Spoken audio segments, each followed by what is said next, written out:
after my mother passed when I was 8, I moved to Drexel Hill. So I integrated with, like all cultures and things like that. After that, I was behind in school. I noticed like the differences. Like I went to William Penn, shut down now. That's in Chester. But the education and things like that, it was just like I was behind. Like I was like at like a first grade reading level when I was supposed to be at third. Just dealing with that, like they had me on Ritalin and stuff like that. You're not supposed to, Like I've been through like every financial aspect from then, like Drexel, and then I moved around with other people. I felt like sports put me in a good direction. Like I ran track, football, stuff like that for Upper Darby. So just sports gave me like that competitive, and then it gave me the discipline. All right, guys, welcome back to Talk of the Town. What's going on, man? How are you? I'm good, man. Thanks for having me today. I appreciate y'all. Yeah, we got the Dream Again game console. I'm the founder of Dream Again. Just a little short introduction. So Dream Again, I founded it in 2013. Back when I founded it, I started out as a tax firm. As I grew older, I had kids, so I came up with like the Dream Again console comic, so they can just have some like creative product that I have that I pass down to them. I bootstrapped it pretty much the whole company up to this point. We Forbes 30 under 30. We got Ink Profile, Millennium Magazine last year. We got a couple like art and entertainment awards. Pretty much I just came up with the concept. It's like MLK's vision, takes like every culture, 6 barrels. The first comic was Contest of Dreamers. With the comic, it's a silent comic book series, so there's no words. When I was younger, I had trouble with reading. I love to read now, so things changed. But silent comic book series, pretty much no words, just all imagery, and it's telling a story. So it's taking it back to like the original black and white Mickey Mouse type flow, but in color. Yeah. So right now the company's focused on financial literacy and gaming, of course. This episode is brought to you by Eagle Eye Ticket Management, where honest pricing meets exceptional service, no hidden fees, no surprises, just straightforward ticket prices that don't change at checkout. Plus, mention Talk of the Town for an exclusive 10% discount off your next purchase. Visit them today. Experience ticket buying the way it should be. Gotcha. So what came first? The comic book. The comic book. Made up the comic. Again, like my son was on the spectrum of autism. I was on the spectrum of autism when I was younger. So like, like we like images, color and stuff like that. So I pretty much took like every culture. It's an animal professor that defines that culture. Like for like Caucasians, it'd be like a hawk. So like that's like their leader, their barrel. And my son's is like the lion and the tiger. So his professor is like the professors, and then like the antagonist, protagonist is based off my son. So it's Sim versus Pop. So it's like the fight off, and then each barrel fight off for like one champion. Came first was the comic. I just came up with those concepts, things of that nature. And I got a team over in California to start producing the products and services. That's awesome. Cool. Yeah. How do you transition then from comic to video game? Like that sounds complicated. How do you make a video game, let alone a console too? Making a video game is finding the right people. Honestly, I had no idea. I came from like a banking background. Like I traded at J.P. Morgan, did contracts with like the energy companies. But I always had like an interest for anime. So I feel like if you're an anime fan, like Dragon Ball Z, no Naruto. For those watching that say Naruto, I just don't get it. But Dragon Ball Z for sure. The best one is a Goku day, not a Naruto day. But getting into like the comics, I was just passionate about like anime as a younger, so I was just like, I should make up a comic book. And then I just start coming up with characters, getting my art director to draw things up. And then going into like the gaming, I was just like, comic books got games, they got toys. So I reached out to resources. I reached out to a licensing agent in Europe, Max Argo, so he handled like the commercial properties for like Baki, Dragon Ball Z, things. So I just asked him a bunch of questions, got like operating agreements across seas, started talking to their technical teams, and I started off with like an in-house team. One of my programmers, like he went to Alabama. He programmed Pac-Man, like made a giant Pac-Man stick on the side of it, Mike Briscoe. But And when did this all start? When did you start that up? like the video game, or just the concept? 5 years ago. Okay. Yeah, 5 years. It's 5 years of development. So we had like 3 comics now: 6 Barrels, Contest of Dreamers, 6 Divine, and then the Dream Again console, which has the Contest of Dreamers. It started off like I started to build like an open world, like a Roblox. So it was you got like you'll be on your designated barrel, you'll fight, it'd be one champion. So that was like the Contest of Dreamers, but within the 6 Barrels concept. I started building out that world. I got like a designer. I flew down to Houston, met him. His name was Mark. And I was just like, yo, I want to build a video game. I need to know everything you know. I do that with everybody, depending on like the subject matter. So, you know, I started learning about Unity, APK files. I started poly counts. And I just was just like sitting there for like the last 4 years. Like, I'm like, yeah, I have no idea what y'all doing. But, you know, y'all doing it and they, you know, created, you know, like they got to a finished product. And as over the years, I just learned it. Once I like got a clear concept with the 6 Barrel game, we failed like due to lack of resources, capital.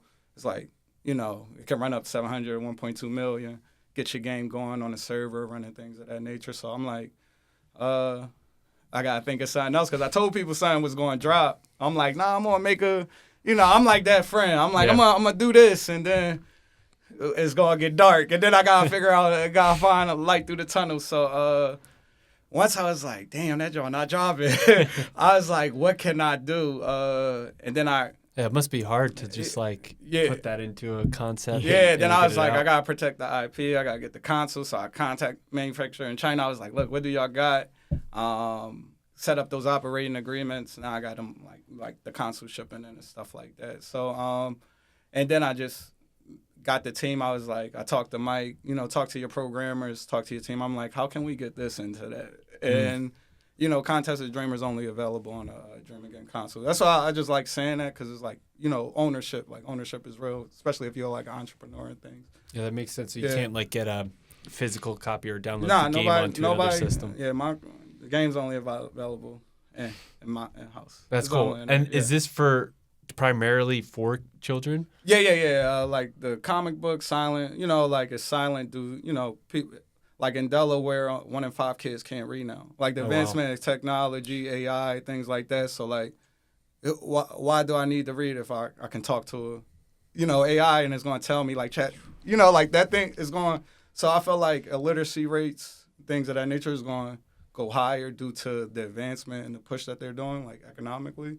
So things are about to change. People are dependent on technology. Like everybody always in their phone. We had to put our phones outside. Yeah. You know what I'm saying? Like that's just the way times is going. So I'm like, you know, I'll put out something that go with the time. So like a silent comic book series, no words, just, you know, the imagery and stuff like that. It was for kids that do struggle with reading, that 1 in 5. Like that's my company concept. I always target undervalued, you know, unappreciated individuals. So like even my team, like I found people that's like they're very passionate about art, but like they just didn't have the opportunity or they did it like lack of school. You know, like so I target those individuals. That's cool. Yeah. Totally. Is this something you always knew you kind of want to do? Like you had a bigger calling to help people like this? Nah, I was an asshole. I was a jock. I was an athlete in high school, so I was just like, I came from like I just got that mentality of an athlete. I did not know I was going to do this. I did not know I was going to make up a comic. I ain't know about my sons. You know what I'm saying? So it's like, you know, life happens, and I feel like, you know, you build that relationship with God, stay synced. You know, the rest of it just tell his story. So you just got to let life go and just not stress the rest. Yeah. No doubt. And then what's next for this? I mean, this is great. You brought us a sample here. Like, what are your future plans with it? So next I want to do an anime. So I want to finish my manga. So the last comic, The Chosen One, is going to drop this year. It's going to be a collective of all the books in one, and then it's going to do that. It's going to drop on international. They are available on Amazon. After I get that out, we started the Dream Again mini games. So it's like tic-tac, like X and O's, ping pong. So we about to put out a bunch of mini games on the Apple Store, free mini games for like the community and stuff like that. hopefully it pull them back to the brand. And then keep we got offers for the we got like a $3 million like offer for the 6 barrels. I don't take capital without understanding the terms. So I want to keep building that out, build out the characters, and then drop the comic, and then start working on like an anime hour series, and then work on that. Okay, so you're trying to build like a whole kind of universe here where it's like, it's Monopoly. Okay. Yeah. I see what you're saying. Cool. You know, like I've been making the toys and stuff like that. Like everything's in house, bootstrap, 100% is on me. So, I just like the concept of like that ownership, and then I see what you'll value at like as time go. You know, most of the time when you bet on yourself, it's better returns. You know. Yeah, that makes sense. Going to like a show or something next. Yeah, I'm gradual. I'm going to New York Toys Fair Saturday. So okay, that's gonna be cool. Sweet. So I'm gonna take them a couple toys. This is the Max. I've been talking to her like the last 4 years. Like I asked them literally everything, like how to like read the licensing agreements, contracts, how to get term deals. Like he introduced me to like people from like Sega, like DPs and stuff like that. So it's pretty good. That's cool. Yeah, I feel like as a parent and with young kids and stuff, you want like more games or toys or whatever that are more just not like I feel like all these shows and everything, they're just bright colors and concepts that kids really like, but they're not really, I mean, they're learning a little bit, but they're not, it's not really the best for them, you know what I mean? Yeah. And if kids are struggling, especially out of like COVID, I know a couple of friends that had kids during that time, and, you know, they have issues of whether it's speech or, you know, because of all the masks and, and not going outside, socializing, stuff like that. So I think we're probably need more of this kind of stuff going forward with AI, all that. Yeah. Definitely going to implement AI. Definitely going to see, you know, because, you know, like my main thing, another thing is like licensing the property. So like that's like my main thing. So I can license in all my properties in China and then collect the royalties off that, like just giving up my character set. So it's just like, just, you know, just staying with the times and innovative and just exploring all the options. So yeah. How do you come up with different characters for your product? Because I feel like that's something, you know, it could be there could be a whole range of ways to come up with characters. Like, how do you do it? Honestly, I try to keep it generic, like simple. Like when I came up with like the Contest of Dreamers, I was just like, you know, how can I put myself in this? So it's just like, how can I put my friend in this? How can I put anybody that I came across? Like, I went to Abu Dhabi. It was very diverse, so I know like every culture. So I was just like, all right, like with the kids, I was like, it's good kids and bad kids. With the professors, good professors, bad professors. Now I'm like, all right, how can I make a distinct difference from like anything that I've ever, like seen? I'll segregate everybody. Professors, like one good professor, one bad professor. You know, like everybody got good and bad. So like animals of that culture is related to kids. So like I study cartoons, obviously. You know, like Cartoon Network, Disney. So I like studied everything. I feel like when you watch everything and then you just go inside and just think of some stuff gonna flow out. Honestly, just made up stuff as I go. Like I started off with 4, and then I was like 5, 6. Now I'm at like 36 characters. Yeah, and I just got them all copyrighted and stuff, so like I'm happy for that, and like patents and stuff, everything like just clear. So I feel like once you start it, I mean, I just read a lot, so I just come as read a lot. I just feel like as you learning and growing and you building on something, it's just gonna keep growing. You just gotta plant the seed and just let time tell the rest. Sure. Yeah. Going back in time, so you said like you were on the autism spectrum and everything like that. Like how did one, and then you grew up in, I guess, in the Pennsylvania area. So how did you go from all the way from that to now? Like how do you get there, and were there struggles along the way? I'm from Chester, PA. You know, I'm from Chester, Westchester, Chester. We different, we the same. We not the same, we different. You know, it's whatever. Y'all all around the corner from. But Chester, I was a Section 8. You know, I was undervalued, underprivileged, and you know, like that's why my company is for that. After my mother passed when I was 8, I moved to Drexel Hill, so I integrated with, you know, like all cultures and things like that. After that, I was behind in school. I noticed like the differences. Like I went to Wilmington, Penn, shut down now. That's in Chester, but the education and things like that, it was just like I was behind. Like I was like at like a first grade reading level when I was supposed to be at third.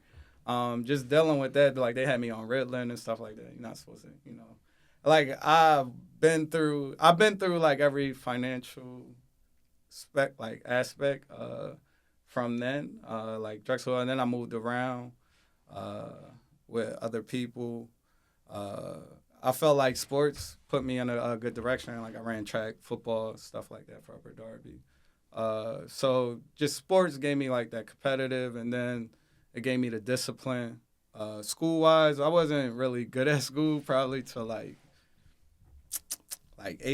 ninth grade. I caught up. I was just like, all right, I got my head on a swivel. Sports kept me disciplined. I got passed to perform. After Upper Darby, it was college, ran D1. Then after that, I finished with like business and finance. I say like working at JP Morgan opened my eyes to a lot of things. Just being a trade specialist. And then in my time there, I became a brand ambassador for Damon John. So like his book Rise and Grind, I was like setting up like little marketing shops, promoting his books. So it just taught me like the sales and the entrepreneur aspect. I feel like school was okay, but it just pushed you through, and then you figure out what you gotta do in life. But I would just say like the struggles I had, it was just like personal struggles, just family, dealing with my mom passing, seeing my father once. So it's a lot of self-discovery in the process, and you going inside, that's what I pulled out. Like that's what I made up, my intellect. So just understanding those different financial arenas, like just looking like I had to teach myself about fast food. I had to teach myself about buying properties. It's like a lot of self-taught. Like school just give you information, but that self-taught experience, I feel like that's where most of this came out of. Yeah. Gotcha. Sweet. And how do you go about teaching yourself? I mean, because you're doing a lot of different things, especially like over the the years to get to where you're at today with this game and the comic. How do you teach yourself all those different industries? So I read a lot. So being in finance, I look at every sector. So it's like defensive stocks, or am I looking at like 401ks? I just feel like taxes and stuff teach you about like the different schedules, and then you'll just get like a deep understanding reading like IRS code. But I try to read like books on like different people that made impacts. I try to read books on. Yeah, I feel like books are so It's powerful. You're getting like into a CEO's mind or whatever for X amount of hours. They're like it's really life changing. Yeah, I definitely read like 68 books last year, Nice. And then I did like 160 audios. I don't know how I be doing it, but like I do it. That's a lot. So like I know like history, like I love history. Like it's crazy. I couldn't read. I had trouble reading. I could read. I just had to understand what I was reading. So like after third grade, probably like eighth grade, I got on a normal reading level. I had good teachers, like Mr. Ryan for math. I feel like that's where I get like the accounting and stuff like that. He was just a positive role model. He, it wasn't about the math question. It was about like him putting that belief I can answer the question. So like Miss Abel, same. Like these is all like my young teachers and stuff like that. That got ran off track. Where was we? We could cut this part up. It feels like you've done books. Yeah. Yeah, you've done a lot of different things though, like in your life, and then in also business, everything. Like you have your hands in a little bit of everything, culture-wise, business-wise, and it's kind of feel like it's all kind of led to almost the game and everything too. It only comes back to that. I feel like the game is a reflection of life of how I see it. It's from my perspective, my point of view. It's like, all right, if I could tell the world a story, there go Contest of Dreamers, Six Barrels, Six Divine. That's like more like imagination, stuff like that. But I feel like being in different environments and understanding, you either adapt or you going, it's Darwinism. So it's like you're going to adapt or whatever. But books books and history is always hidden gems. Like history repeats a lot. You'll see it like when you notice the trends of things and just like understand it. So yeah. What kind of advice would you give like other kids that you think are in a similar situation as you right now, that are kind of going through things in their life? Like what would you tell them to kind of move them along? I would probably say just figure out what you're passionate about, learn the business and discipline behind it, and just try to build off that. Wants and needs, if you do try to sell something, that's a want. Taxes is a need. You need your taxes done. So I'm going to sell both, So I look at it as just like you got to have your needs to make sure you can sustain and go through life. The wants is just like something you want, just it's a dream. So it's just like you build on that after you get your needs solidified.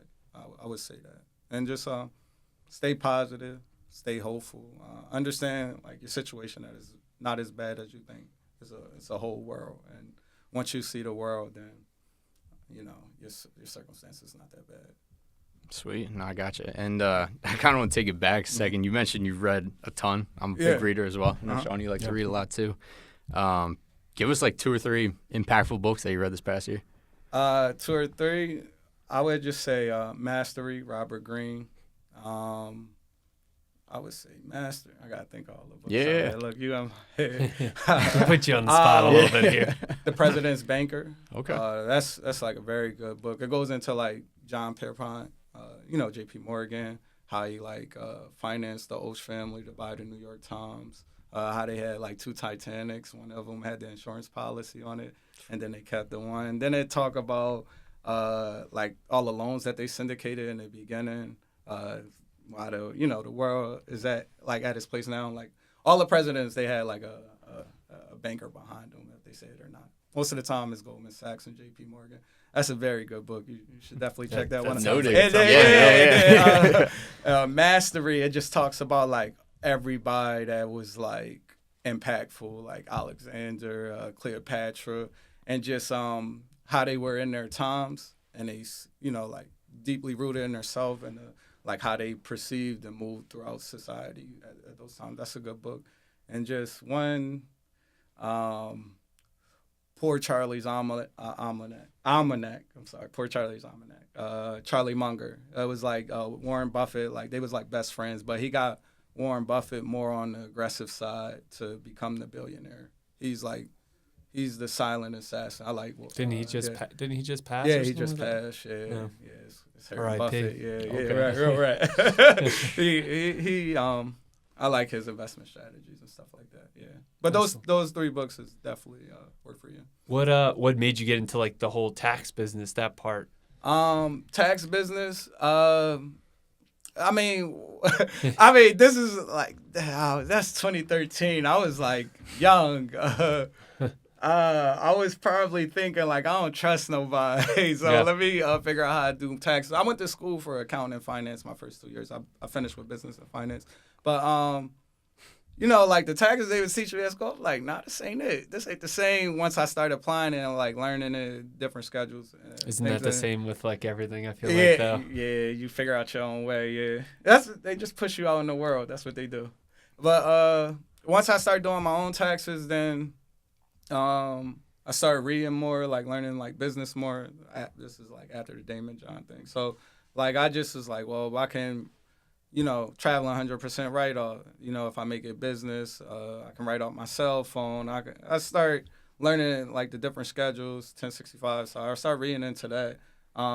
I started off as accounting and finance, and I actually dropped accounting just to learn the business and finance portion because I felt like the world we're going in, you gotta learn, you gotta know finance, like with everything that's going on. But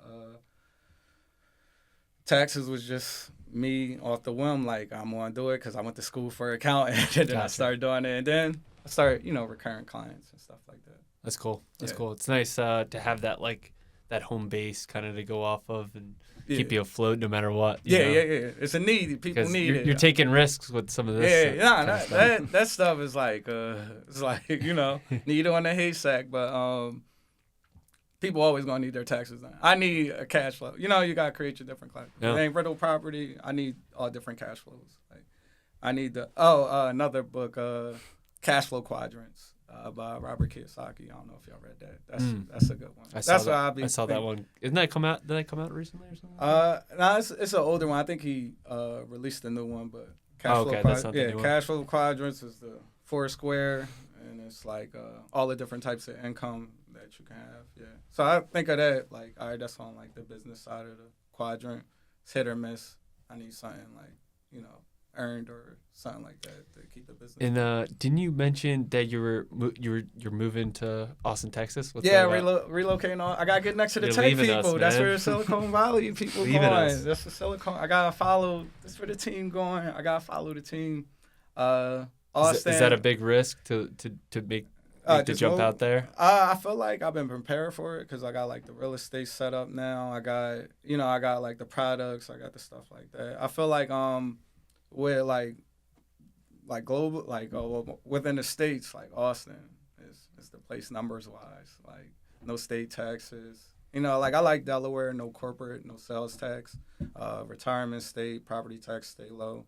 But Austin, I mean, I don't plan on buying nothing. Like I'm gonna do like the commercial lease for the franchise, but I feel like numbers wise, like Texas, like everything's right there production. So like paying for the times and everything, it actually makes sense with inflation. Even like where Makes real sense. estate supply and Sure. demand is there, So. It's like if you want to be an actor, where do you go? Right, Yeah. Hollywood. Yeah. Right? Yeah. You might as well go to where Yeah. it's all happening. Yeah, tech people down there heavy. A lot of people from Silicon Valley going to Austin, stuff like that. Elon, it's like the face of the world. Didn't he just get out of Delaware? What did you say about Delaware? he He's like just- never incorporate a business in Delaware. Or something? Yeah. He started hitting it. But Austin is gonna be my new location. And Cool. doing the exciting. same thing. Yeah. That's awesome. I guess like we're a marketing agency, like we do videography, all that kind of stuff. But I'm curious, like how do you market a game console that's not like the big, just, like Sony, Xbox, all that kind of stuff? I feel like it wasn't for say like to market the console. I just feel like it's something I do. Like I donate like the toys and stuff like that. It's just something positive to put in the community. Just to know it's like something there besides that, and people that can't afford those price levels. I just word of mouth letting people know, like from my tax clients and stuff like that. I get sales, but like my like the thing is like what I'm gonna do is purchase agreements with the HBCUs. So like Okay. put them in the stores. I'm not about to sell this to you. Like I just go get a purchase agreement, licensing deal with like a HBCU, like, and then just put them into the stores and like students pay for it. I'd rather just do it that way. I wouldn't do it like the old traditional, way. I just do purchase agreements. Have you got involved with like any schools or anything like that? Or- I got Morgan State, Howard that I'm talking to right now. Like I do their taxes, so Nice. it's like it's just like building that relationship and just making sure like everything's there and the promissory, the kind of feeds purchase agreements. feeds off everything, like we said at the beginning, right? Yeah. It's all gonna come Yeah. back in full circle. Totally. Yeah. That's cool. Yeah. You just gotta let it happen sometimes. Like I didn't expect Millennium Magazine's the Force 30 Under 30. I didn't expect like Emerge finalists. Yeah. How does that all happen? How does that work? Networking, talking to people, just like, just networking, putting yourself in the room. Like being Forbes, you gotta talk to people in Forbes. So just putting myself in the room, just talking to people, seeing the opportunities and just making myself available, if an opportunity would come. So yeah. That's cool. Yeah, totally. I mean, how do you even like? I know you said like you putting yourself in the room and like networking, but like how do you do that? Like for somebody out there who might not be like the best at networking. Yeah, that's true. I bet you a ton of people out there are like, Yeah. how do I do start that? Like how do you get in that room? I see. I like it started with the Damon John. I was on LinkedIn and he did like an ad, like to become a brand ambassador, some travel and stuff. Like it's gonna cost. Like when I go to the Toys Fair, it was like $5,000 for a ticket, but it's gonna cost. But the relationship you could build can land opportunities that you didn't even think of. So I just feel like if you got a field of interest, where are all the best people at? Like for me, I want to license my IP. So I was just like, all right, where are everybody? Toys Fair, New York Toys Fair. This is where, like, when I make toys out of the comic, I'm going to go here. Just for, like, licensing rights, like, international, the licensing committee in Vegas. Like, they have, like, the licensing convention. Like, all the top brands is there, and, like, they'll meet with you, want revenue generating ideas and stuff like that. They'll talk to you. That's probably, like, the best place to be for me, like, individually. Like, y'all, like, that's probably a nice place for y'all to go. And just putting yourself at those conferences, like I talk to people like VP of Sega, Ubisoft, Astro Boy. I talk to like their founders. It's just like they just be there and they just looking for opportunity because they got to grow, revenue on their end as well. And they got to come with new ideas, new products. So hopefully, I'm just getting everything together. Sure. Just do a That's swing. cool. Like if something possible come up, but conferences. Go to conferences where your area interest. Talk to those people. They're gonna help you grow more than anybody. That's just how it goes. And then you're just gonna get information that you need to scale and keep building a brand. Yeah, it's cool that you can like actually go and meet those people and see them in real life, Yeah. like, talk to them. Yeah. That's super powerful. Yeah, no, it's dope, and it's like they in there. Like it's like they really be in there. They give you the business card. They follow up with you, emails. Like I met Max in 2021. It's 2025. This is just all that is bootstrapped, and it's just like this is just what I came up with. All right, now if I'm gonna hand it all of like this is what I built so far. Hand it to him on Saturday, and be like, all right, go see if you can push it in China. So that's like because you meet those agents that's international. So like I feel like everybody should grow international now. Like international, domestically, whatever you're comfortable with, but like.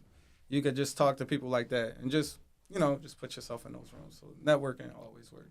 It's getting to be a smaller world by the day, right? Yeah, definitely. Yeah, sometimes you got to pay to play. And I know just like for us too, like I've never regretted spending money to go to a conference or anything like that because there's always, at least one takeaway or one person you meet there that, makes it all worth it. Yeah, you got to invest in yourself. Yeah, definitely. I agree. Definitely just network a lot, put yourself in there. See, like somebody from my circumstance, they came up different, so it's just like we like they don't even know about like stocks or like like how to like purchase a home. Like I went through the experience, so it's just like I'd be like, oh, it's not that bad, like FHA something or something, like but like people really fear doctrine, like where I'm from, so it's just like they're not gonna be too fast to it because they think everything a trap. But things are a trap, financially and stuff like that. Like if you don't understand the terms, if you don't understand agreements, if you don't There's understand bad people how out there things too. are, Yeah, seriously. good and the bad, it's bad. always going to come back to that. No matter what. It's Yeah. going to come back to that. No, man, that's great. And so, like, just question I have too. Say there's like somebody who thinks it's all a trap, like they might not, or even aren't aware that it could be a trap. Like, how do you help them and kind of show them the way? So like me personally, like Yeah. I really vested in it. So I went, talked to backers, created like a 529 plan. I'll give you the link and stuff, but it gives $29 to like families that need to start education fund. Works K through 12. Goes when a kid went to 18, it grow at 300%. It's the best Vanguard fund. You can't lose, but they don't know what Vanguard is. Some of them, so it's just like I gotta explain to them like, yo, this is safe. And it like creates a generational, opportunity for you, and it's gonna grow at 300%. Whatever you contribute to it, contribute change. Teach them about like the Roth IRAs. I teach them about like how much they should contribute in the 401k if they work and do 16%. Get such and such indexes. Or I teach them how to like. I used to day trade and stuff like that. I stopped. I don't need to anymore. But I teach them like just like all the like broker accounts, tax-free account. Like another one is like Lively HSA. It's like the first one that you can invest tax-free into health expenses. You can deduct it 100%, write it off, what you contribute, and so I just give them like those links, give them that, like tell them you gotta save up, hustle, like fuck, like you got like no matter what, it's gonna come down to sales and you hustling. I don't care what like. You got hustle. You got invest smartly. Get into real estate, get rental properties. Learn about different income streams. Because if you depend on one, especially now with inflation, the price of things, like the average home buyer age went from like 49 to like 56. It's like, all these executive orders. There's a lot going on, so you gotta like at least get your primary and secondary residence. You know what I'm saying? Like, you can FHA, bro. Save up 10 racks, bro, and then go find something. Make the numbers work. And I'll walk them through it. I'll teach them everything I learned, like from my personal experience. I'll be like, well, this is what I know. If you go farther, you go farther. Like, but from my personal experience, I'm gonna tell you everything 100%. That's just how I market. I provide products and services. I let them know the knowledge. So that's how I help them. I'm not holding nobody's hand. I don't do that. Like, that's weird. Like, cause some people like I'm not spoon feeding you, bro. We're in America. Like, it's independent. You got you can lead them to the water, but you can't make them trade. Yeah, right? Exactly. So I just teach them all those things, and then I just be like, invest in yourself. You got a pie chart. Keep it simple. You got the business. You got real estate, and you got stocks. They the three primary, wealth builders in America. Get into them. Dive into them. Put yourself around the right resources that's going to help you build for tomorrow. If I do, man, I come from nothing. Like, I come from nothing. Like, I buy stuff for myself. I'm happy. I put produce yourself it, probably put yourself with the right people, too. Like, people like yourself that are promoting that and are actually doing it. And because then if you're around all people that aren't investing or doing, buying homes, stuff like that, then you kind of consumers. Yeah. The consumers. It's hard to get into it or believe in it, or you get nervous. Yeah, but you definitely got to put yourself around the right people that believe in it, people that's going, keep you going. Most of the time, be entrepreneurs, because like we all building, so it's just like, how can we meet that mutual agreement and, scale things up, like build up our audiences and stuff like that. Everybody needs a side hustle these days. No, you have to. I feel like if you're working off one income, your life is going through hell right now. It's like inflation's crazy, pricing of everything is crazy. If you ain't lock in low rates, with the 3-point and the 2-point, good luck. Like, it's like, do your first FHA. I feel like, like, number-wise, like, how things, like, you need, like, a partner or you need, like, that roommate now. Because it's like, the numbers is crazy. Like, things I don't know what they're going to do. But that's so true. I feel like people need to help each other out almost a little bit, too. It's not... if you have to get a roommate or whatever, live with somebody else or gang together and help each other out. I feel like it is that kind of time because of inflation and everything too. But most people want to do their own thing and kind of, sacrifice that. You're losing too much money. Say I'm a financial therapist. I'll be like, you're losing too much money doing that. Like, that independent, it's cool. You independent, but it's like, what are you saving? What are you investing? If you getting all your check and at least 40% not going to investment, then, you're just going to consume your way and then you're going to be working in retirement. That's the reality. It doesn't even matter how much money you make, too, because some people, just because you make more money doesn't go mean... out with it. Right. Yeah. Make more, spend more. More, spend more. So it's like you got to watch it. It's financial literacy, the matrix. So it's just like everybody is in it. And it's just like, how you move in it is based on you. Like, nobody can control that. Nobody can do nothing. You better hope your partner aligns with you and understand money like you do, or y'all gonna break up. Like, most relationships end because of money problems. So it's just like you gotta have those tough conversations, and you just gotta understand. Like, we live in a time where it's like it's like we going in creditism. Like, it's just like 1965 we had like $1 trillion in just credit. Like, the latest is like 101 trillion. So from 65 till now, it's just like credit expansion and credit usage is like outrageous. And then it's crazy when you think of like everything going on with the AI, 5G, China.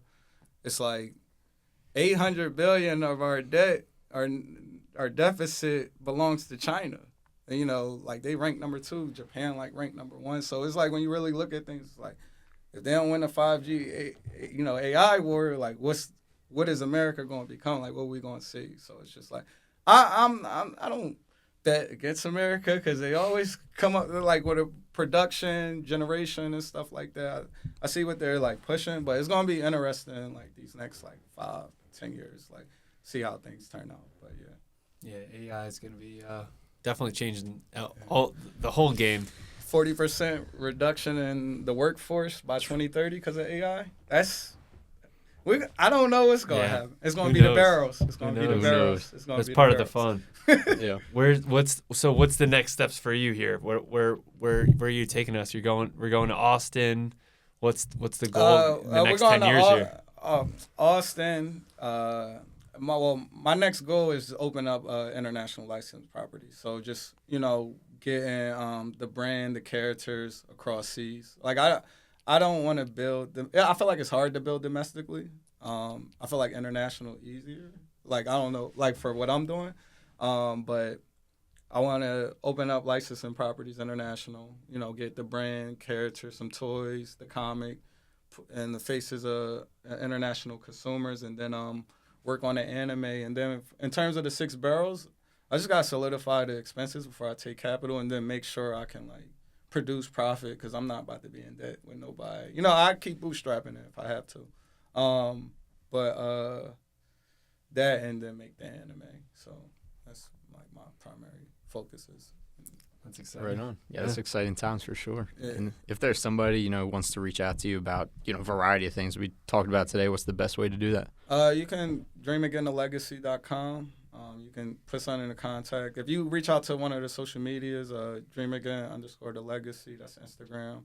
dreamagain_TL. I got to keep it consistent. Keywords, But Dream Again, just Google Dream Again and just reach out if you need help with taxes, financial literacy, marketing. I can help you publish books.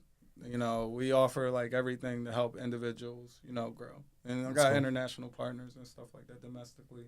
So whatever you need, we'll help you out. And I'm going to give the 529 plan to Sean and Matt so they can put it on the show notes. Yeah, we'll put all the links on the bottom for all the watchers and listeners out there. We got you. Sure. Sweet. Awesome, man. Dude, Thanks this for is coming awesome. in. This All is right, great. cool. Thanks, man. Dope show. Dude, Dope show. awesome.